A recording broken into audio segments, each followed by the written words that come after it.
Good evening and welcome back to the Rory Talks Football channel, your daily Arsenal news updates, debates and my opinions. If you're new to the channel, please do subscribe. Bottom right hand corner, we're on the way to 6,000 subscribers. We picked up like 100 subscribers off yesterday's live stream, so massively appreciative of that. It's good to see loads of you in the chat already. Lots to get into. We are now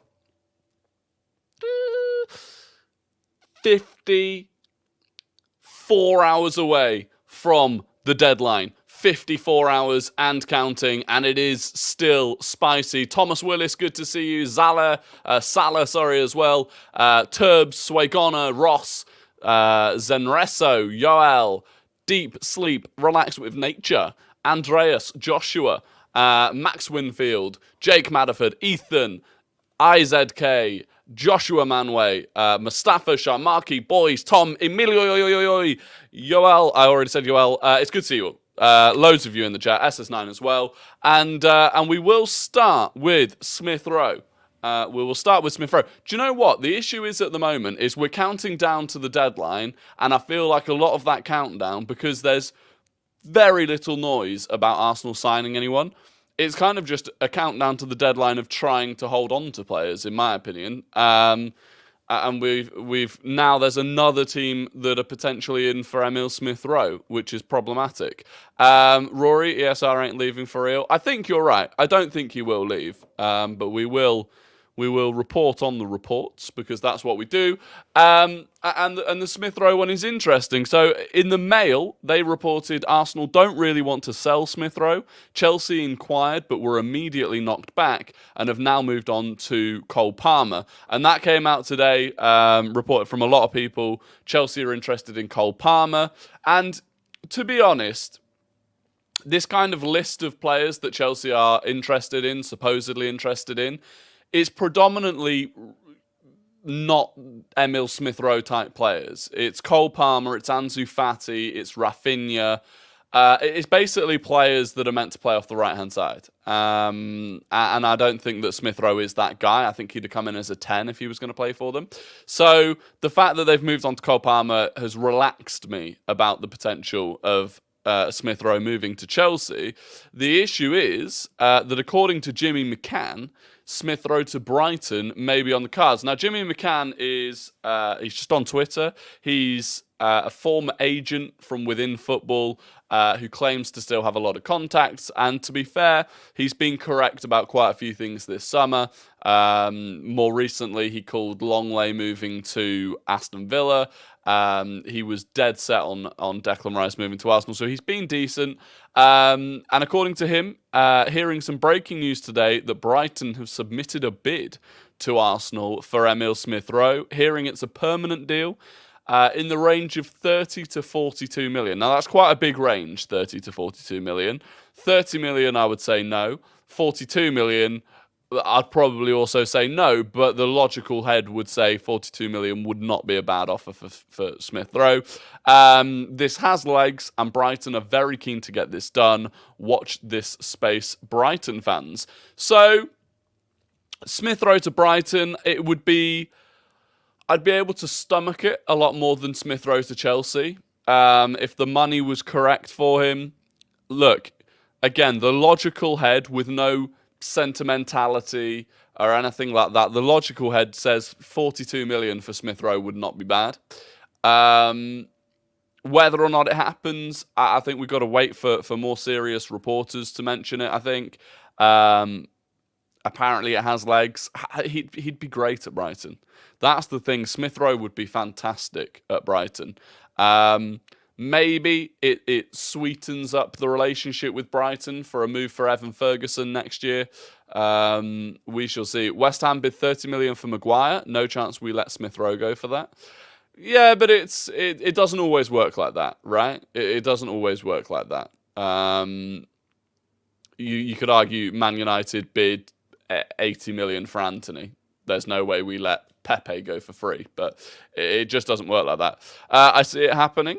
This is Lathan. I see it happening. It's heartbreaking, but Brighton is probably his level now. We've outgrown him. Interesting thought. I don't agree. I don't think we have outgrown him.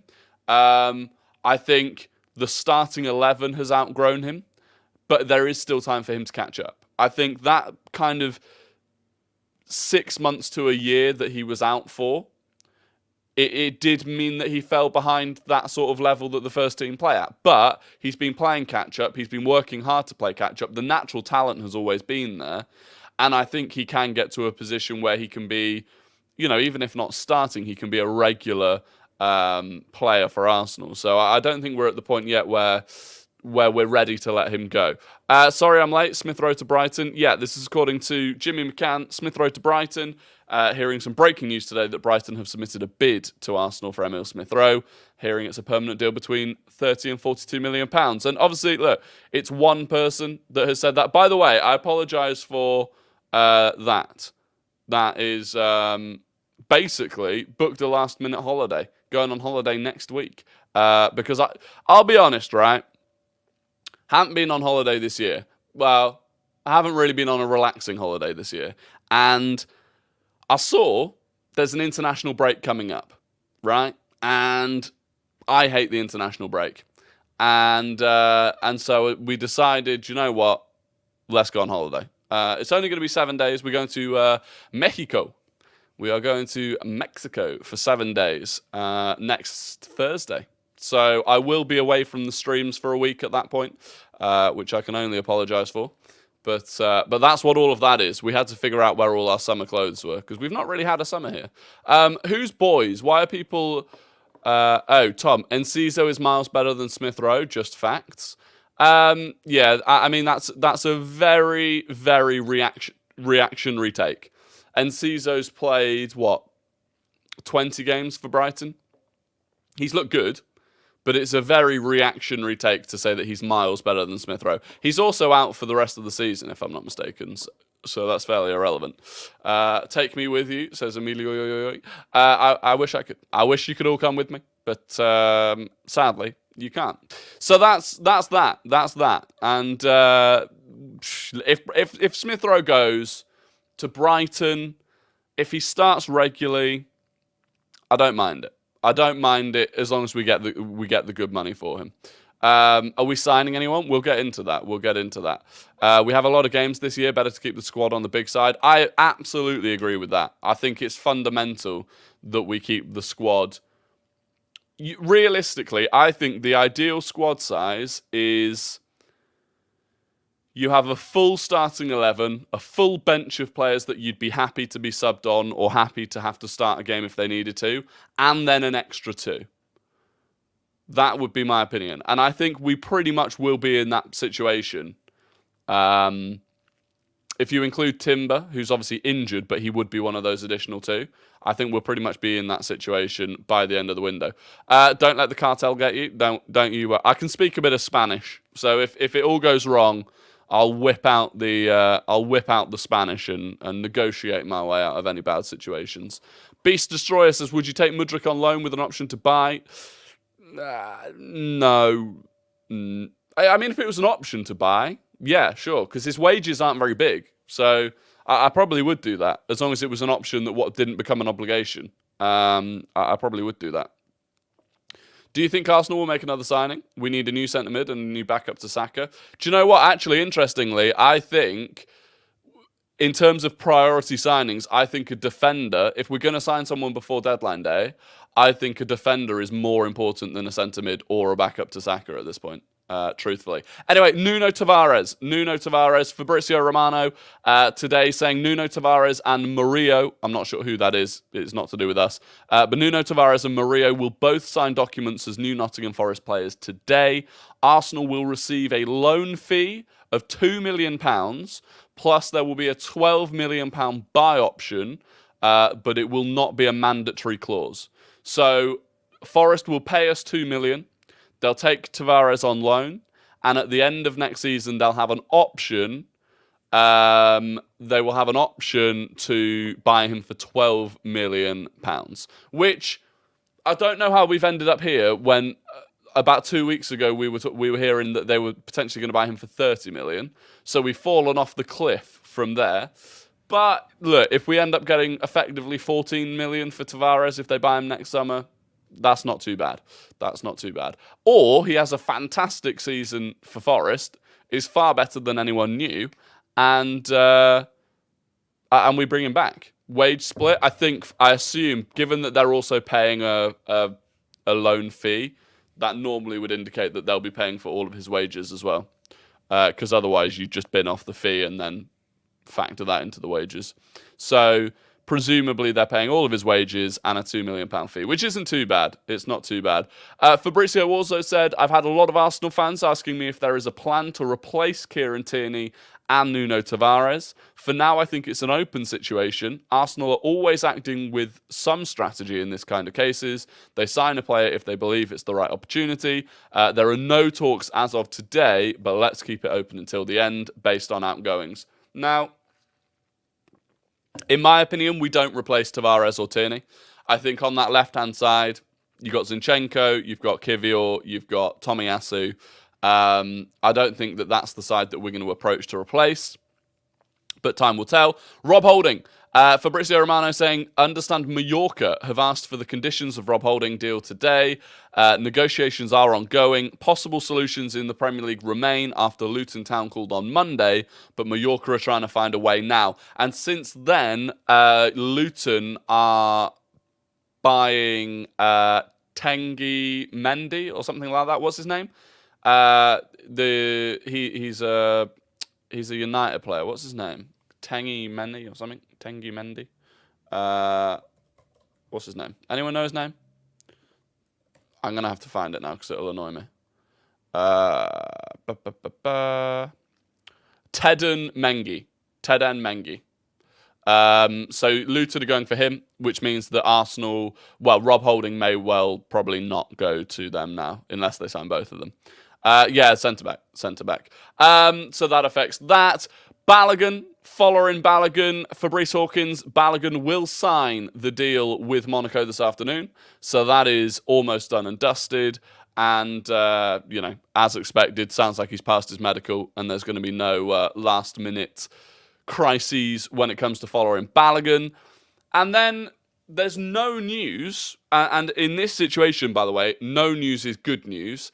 There's no news on Partey to Galatasaray. Nothing more from the story from that Turkish reporter yesterday about Partey potentially moving to Galatasaray. And in that report, he said that Galatasaray would make a move after their game with Molde. And that was last night. So no news is good news on that front. And there's also been nothing more developed on Gabriel Magalhaes, which again is good news. The longer there is no news, the longer they are just Arsenal players and we don't need to worry about it. So there you go. Apparently we were the club that put out a record-breaking bid in for Mary Earps. Really random, seeing as we have 2 starting goalkeepers already. Are you talking about the women's team? Well, I mean, Mary Earps is the women's team. I'll be honest, my knowledge of the women's team doesn't extend far enough to know if the women's team has a good substitute goalkeeper. I don't know. But I'll tell you what, I would love to add Mary to the Arsenal setup. That would be sensational. We're going to end up signing Ricardo Pereira. Come back to this on Friday. Okay. Jake Madaford has got his crystal ball out and he thinks we're going for Ricardo Pereira. Now, someone I do want to talk about in terms of a defender that we've been slightly linked to is Alexander Barr. This came from an outlet called Tipsel Badet. I'll be honest, I don't know them.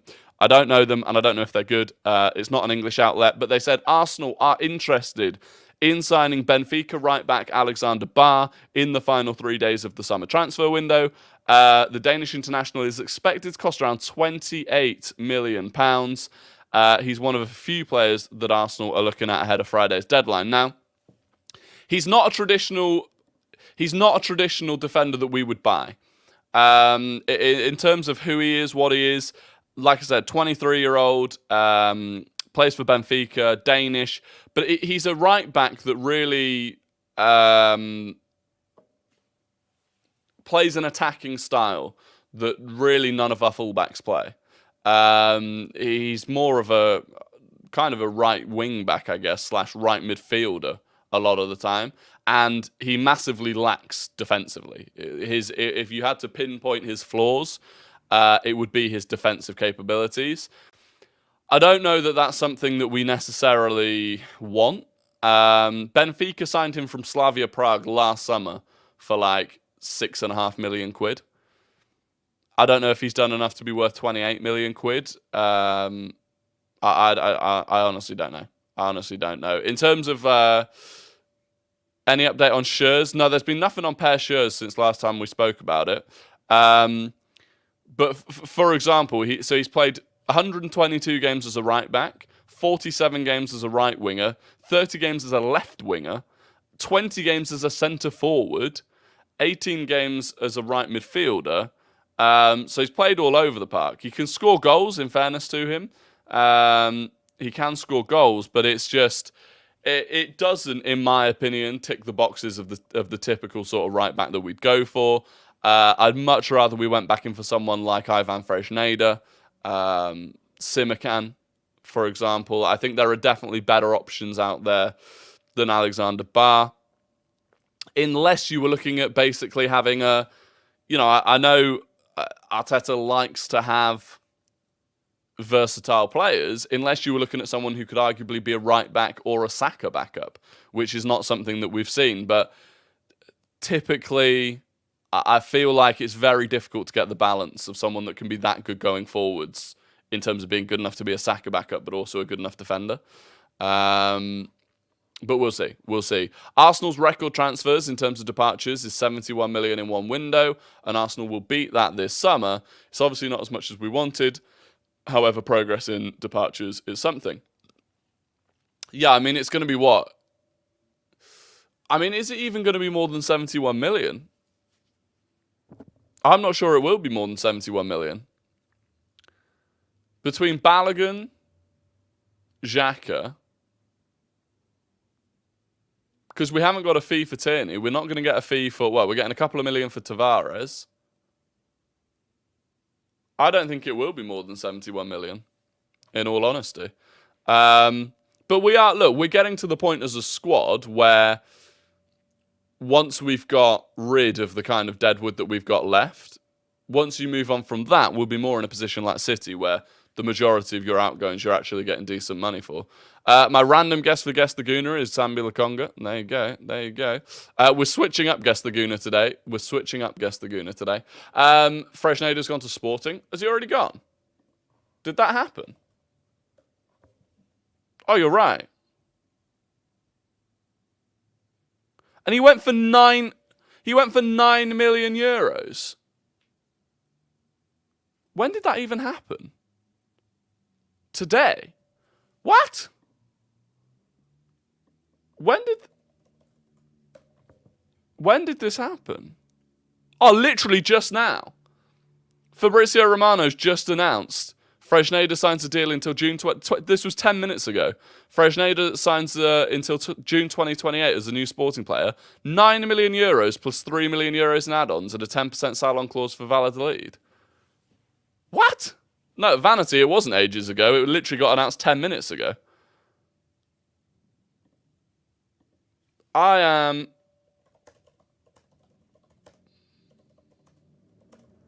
am baffled. Apologies for that motorbike sound.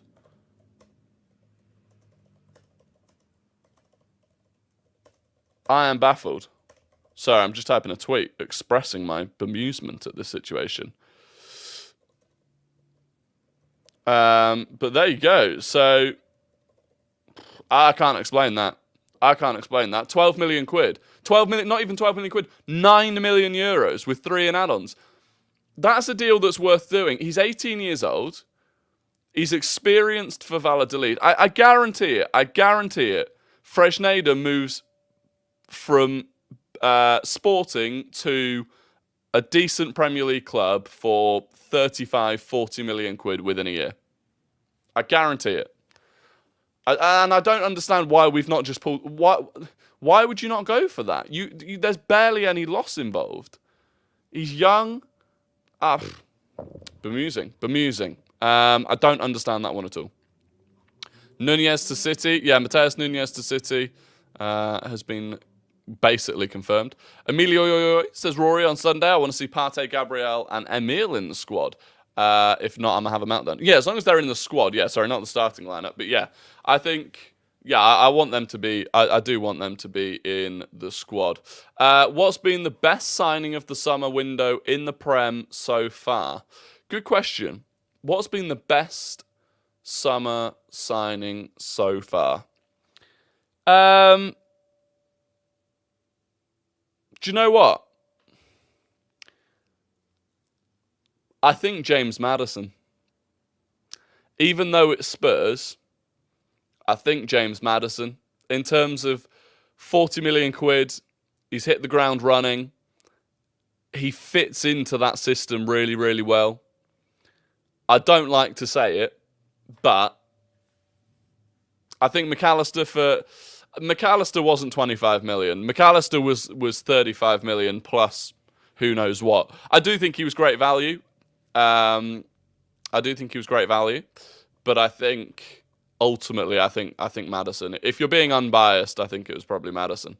Which Arsenal player do you think is most likely to move to Saudi? I mean, given the links, you'd have to say Gabriel. I think long term, you're probably looking at players. I mean, Jorginho could move there for free next summer. Partey could move there next summer. There's quite a few of that sort of player. Trossard wouldn't surprise me, actually. James Ward-Prowse is a shout. Yeah, James Ward-Prowse is a shout. Timber would have been an option. I do think Timber would have been fighting for that honour if he wasn't injured, which is gutting. Any more updates on outgoings? No, nothing other than what we've just been through. So, Holding to Mallorca, Balogun is basically done. Nuno Tavares to Forest is basically done. And then we're waiting on Cedric, Pepe, Sambi Lokonga. And there doesn't seem to be much movement on them at the moment, which is frustrating. Tonali at Newcastle was a good one. He was, but he was expensive. I think Tonali has played at the level that you'd expect someone to play at if you paid 70 million for them. Max says, "Oh my God, no way! Check Fabrizio." What am I looking for? What am I looking for, Max?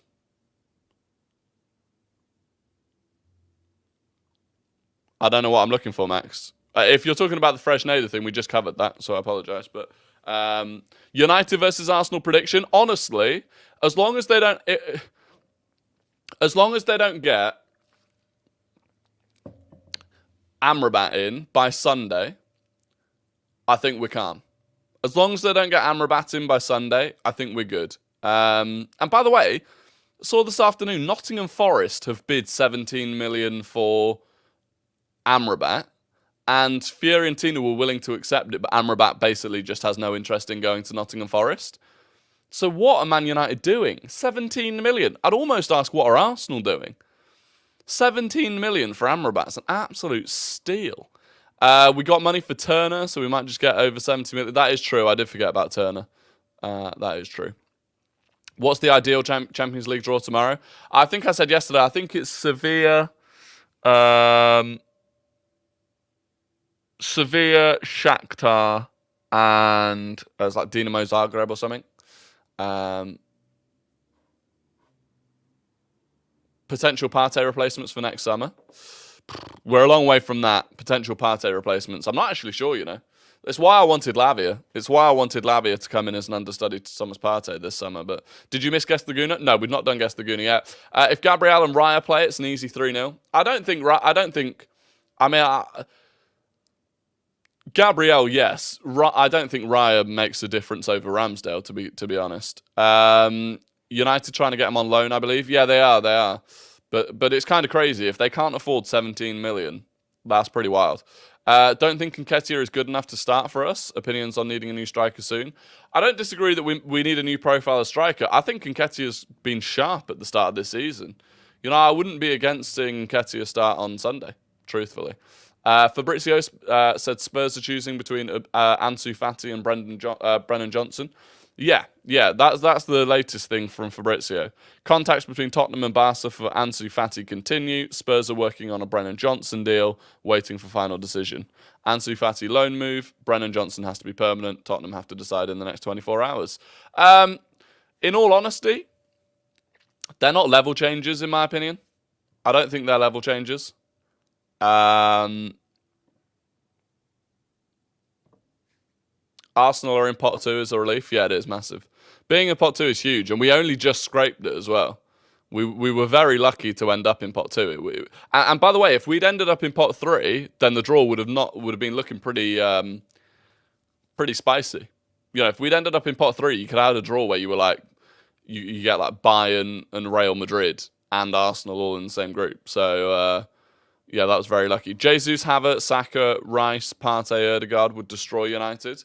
Well, I'll tell you one thing, right? Don't be surprised if Havertz plays up top against United. Because Varane is injured. It's been confirmed Varane will miss the game. And effectively, you're looking at their back line is most likely going to be Wan-Bissaka, Lindelof, Martinez, and Dalot. With Dalot being at left back playing out of position. That's a very short defence. That is a very short defence. The tallest player is Lindelof at 6'2". So I wouldn't be surprised if Arteta utilises Havertz up top because of the height against that, which would be interesting. I also think it's going to be interesting having Dalot at left back because actually, obviously people think that Luke Shaw being injured is a benefit to Arsenal.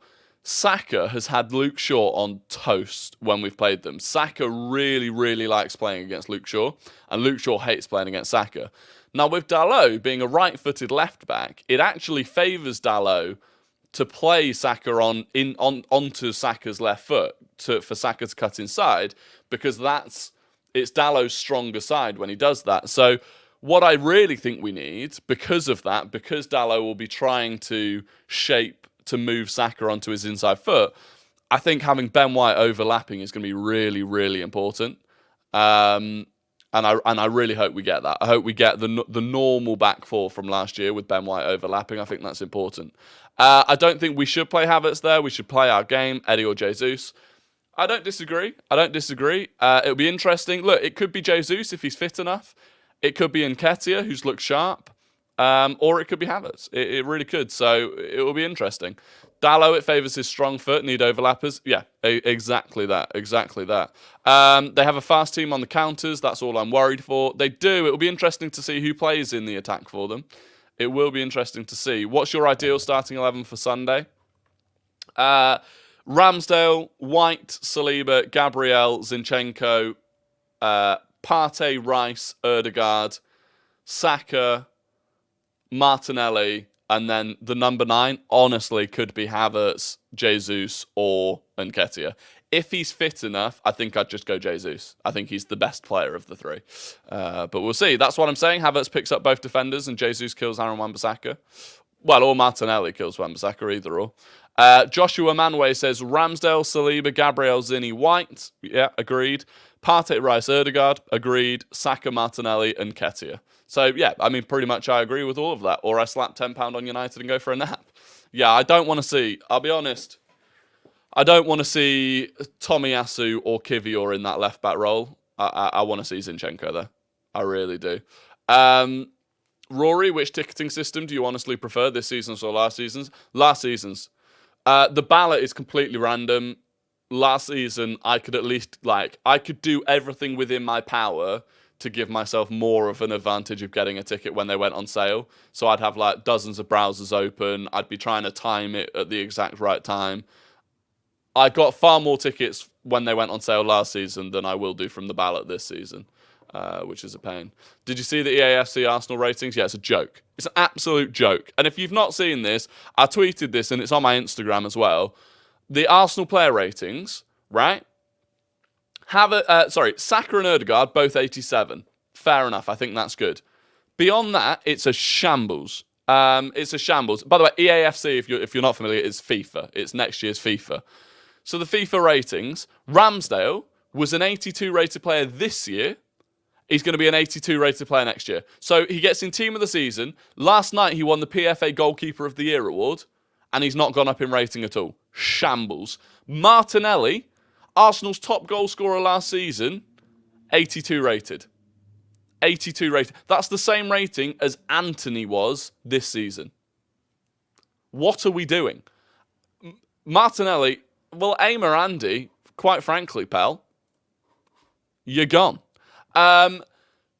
Unbelievable. Martinelli needs a new PR team. Factually needs a new PR team. Gabriel Magalhaes, he's not even in the top 10 rated players. So he's at best an 82. Shambles. It's an absolute disgrace. It's an absolute disgrace. And it's because Arsenal have a partnership with Konami for PES, which we should just drop because that's embarrassing in itself. Why have we got a partnership with PES? What are we doing? But that's just a mess. It's an absolute mess. Jake Madaford says Raya, White, Saliba, Gabriel Zinchenko, Partey, Rice, Ødegaard, Saka, Martinelli, Jesus. So basically just putting Raya in. I don't... Genuinely, right? David Raya hasn't... I don't think he really played in pre-season for Brentford. Would you... Like genuinely... I don't think it's sensible to bring in David Raya against Manchester United for his first game for Arsenal, having not played a competitive game since May. In my opinion, surely that's not better than Ramsdale. That just feels like a massive, massive unnecessary risk, in my opinion. I don't know. Let me know what you think in the chat. But for me, that's a massive risk. How was you supposed to get a ticket for a junior gunner and a red at the same time? With the last ticket system. Well, Junior Gunner tickets went on sale at a different time to the red tickets. So I think that was how you do it. I'm not entirely sure. Saliba should be at least 86. Yeah, Saliba's 84, which isn't great, but it's better than nothing. About Fresneda, don't you think about players' career management at all? Why would he want to sit on the bench while Tomiyasu plays English Cup games? Haaland showed us how to manage a career path. Yeah, but it's not about Fresneda. I don't care what's better for Fresneda. I care about what's better for Arsenal. Respectfully to Fresneda, I don't care. Yes, it may well be better for his career to go to Benfica first, but it's better for Arsenal for him to come to us now instead of paying 35 million for him next summer. Are you going to Chichen Itza? We are. We are going to Chichen Itza. We're trying to do all of the wonders of the world by the time we're 30. So last summer we did the pyramids. Turns out they aren't wonders of the world anymore, apparently, or not the right ones. But yeah, we're on to Chichen Itza this year. Any thoughts on potential transfers? I don't see any coming in, and I do think we need a defender. And I wanted to talk about this, right? So some people think we need a centre mid. Some people think we need a backup for Saka. And whilst we do need both of those, I look at the squad and I look at the balance of the squad and the depth of the squad, and for me, a defender is the most important right now because we've got 6 defenders. If you take Partey out of the right back bracket and just put him back where he belongs in the midfield, we've got 6 defenders. 2 of them, in Zinchenko and Tomiyasu, are very injury prone. That leaves you with a back 4. A back 4 of White, Saliba, Gabriel, and Kivior. That's not enough depth. In fact, the defence is no stronger than it was last season. If anything, it's weaker because we don't have Kieran Tierney. And that's a problem. Now, Ruel Walters is an option if absolutely necessary, but it's a very risky one. He's a youth player. He might not be good enough. And especially if it comes into crunch time of the season or Champions League. So the issue for me is the defence. Now, how do you fix that issue? Tricky, because at the end of next season, Timber will be back from injury, Tierney will be back from his loan, Tavares will be back from his loan. Now, Tierney and Tavares may well just get sold anyway next summer.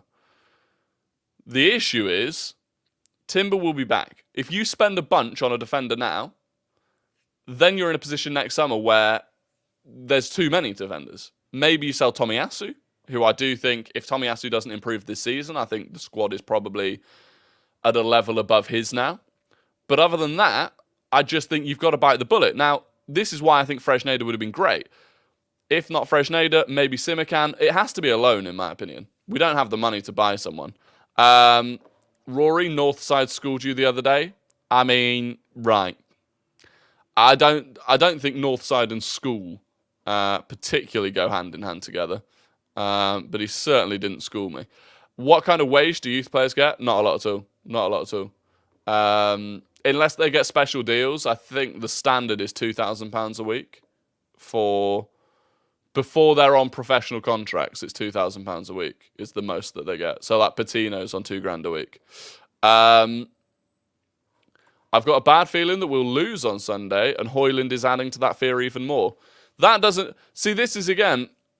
If Højlund starts for Man United, that doesn't worry me at all. He's not played a competitive Premier League game. That doesn't bother me. Nwaneri as well. Nwaneri's different, I think. I'm not sure what he's on now, but he signed a pre-contract thing. I think he might be on £2,000 a week until he's 17. And then when he turns 17, there's another type of contract he'll be under where he'll be on quite a lot more. So he doesn't have a professional contract now.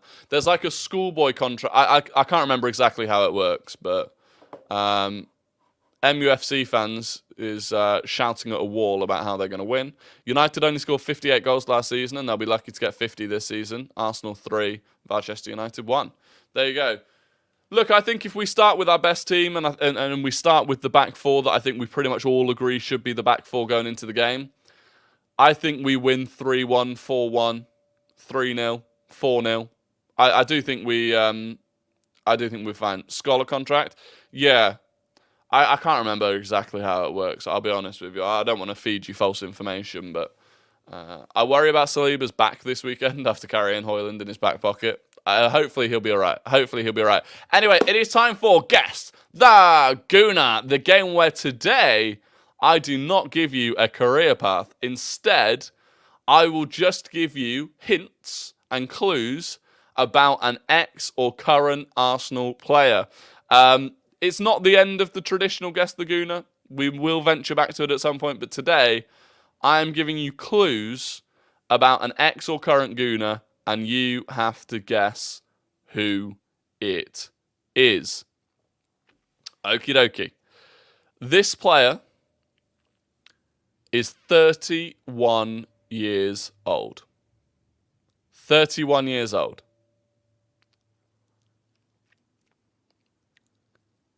They are English.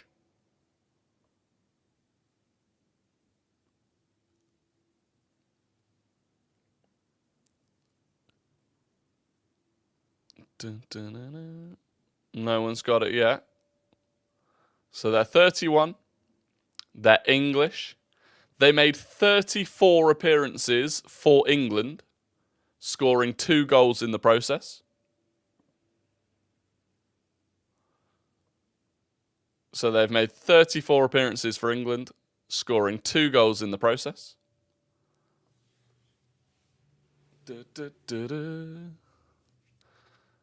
And one person has got it. They've played 197 games for Arsenal. Oh yeah, lots of people have got it now. And the first person to get it wasn't Jorginho, wasn't Song, wasn't Xhaka, wasn't Yaya Sanogo, wasn't Danny Welbeck, but it was indeed Jack Wilshere. And just like he did back in the origins of Guess the Gooner, Ross Lawman is on top. Ross Lawman got it first. Orly Savell got it second. Clark Bunting got it third. SS9 got it fourth. And Dan Waite got it fifth. It was indeed Super Jack Wilshere. Congratulations to Ross Lawman. Beast Destroyer said his chat lagged. That is unfortunate. I knew who it was, but it wouldn't let me type. I'm sorry. I don't know why it wouldn't let you type. But congratulations to Ross Lawman. Congratulations to Ross Lawman. I don't know if I prefer this or I don't know if... Where is VV Vlad? I don't know where he is. I wrote it in my chat and it lagged. Well, there's lots of people that are claiming to have written it, so it's unfortunate. My friend's cousin is Jack Wilshere on my life. Fair play. Very cool. Yeah, same, it lagged. Chat froze. Ross Lawman hacked the chat. Ross Lawman hacked the chat. I apologise. Kept saying error. I don't know what happened. I apologise. Maybe there was just too many of you trying to type at once. Jack Wilshere, one of the saddest stories in football. I agree. Smith-Rowe to Brighton, here we go. Absolutely not. Absolutely not. There's not a Smith-Rowe to Brighton. Or not here we go, anyway. Why has Arteta been starting Partey at right back and benching Gabriel? Because Arteta is desperate to have a fullback that inverts. And when Zinchenko's injured, we don't have another left-back that can do it now that Timber's injured. And so it's been Partey. And by doing that, he's then changed around things. I think he wanted a right-footed player to play that kind of left-sided defender, which is why it was Timber at first and then Tomiyasu. Will you do a stream for the UCL draw? Yeah, I will try to. I've got a shoot tomorrow, but if I'm back in time, I will. All the excuses come on, guys. VAR in the chat. Ross is having none of it. He's not a cheat. He is not a cheat. Anyway, it is time for Guess the Non-Gooner, and it will be a traditional Guess the Non-Gooner, so it will just be your standard career path for Guess the Non-Gooner. And let's just bring it up. So, Guess the Non-Gooner. Get your fingers on your keyboards. This player started at Barcelona, went to PSG and Inter Miami. Barcelona, PSG, Inter Miami. Tricky one.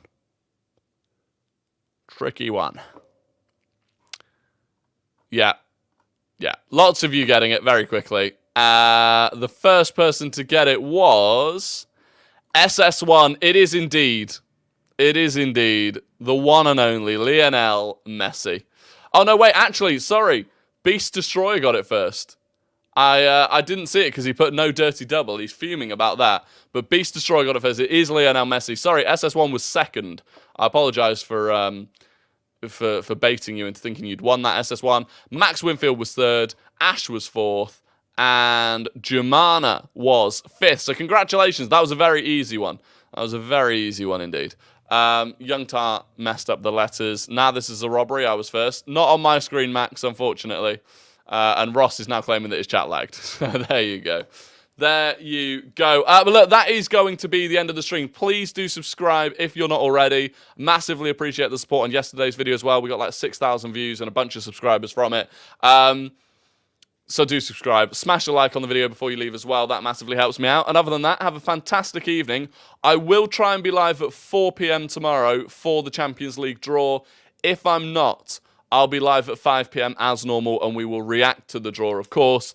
Until then, it's all eyes on Fabrizio Romano, David Ornstein, and the transfer window. But have a fantastic evening, and I will catch you all tomorrow. Goodbye.